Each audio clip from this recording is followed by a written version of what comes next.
Miten teet sun meikin ihanaa? Meikitutoriaali kesäedition. Ihan ensimmäisenä mä tein ihohoidon. Mikä tekee tästä meikistä erilaisen kuin vaikka talvella on se, että mä en käytä kesäisin ollenkaan meikkivoidetta.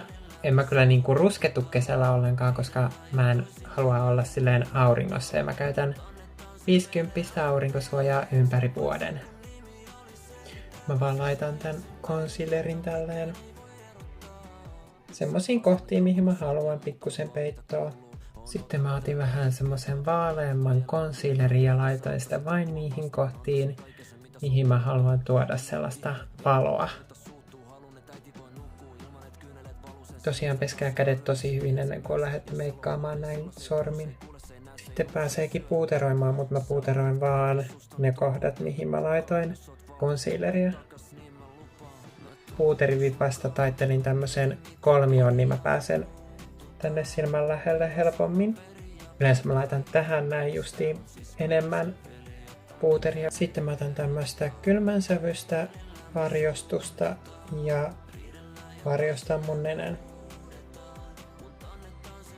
Sitten mä otan tämmösen isomman siveltimen ja laitan varjostusta. Siinä oli kaikki varjostukset, mitä mä teen.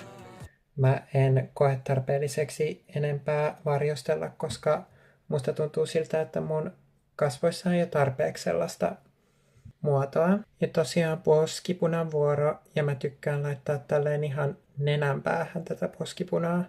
Sitten tosiaan tuohon poskille. Mutta sitten mä vielä tykkään tehdä tällainen, että mä laitan niinku tänne ihan rajalle.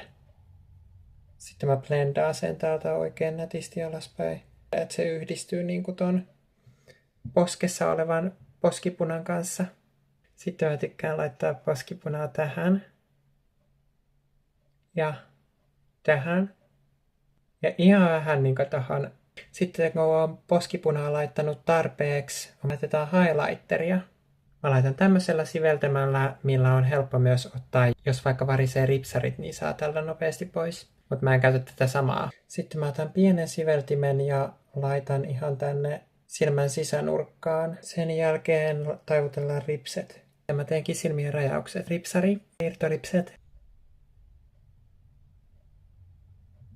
Nyt kun on ripset laitettu, niin laitetaan huuliin vähän tällaista tummempaa punaista huultenrajauskynää kohtiin, mihin mä haluan semmoista syvyyttä. Sitten voi laittaa huuliöljyä tai huulikiltoa tuohon päälle. Huulirasvakin sopii, mutta mä laitan huuliöljyn. Noin semmonen kesän arkimeikki. Tää on tosi söpön näköinen, tää on tosi nopea tehdä. Mulla muuta. Bye!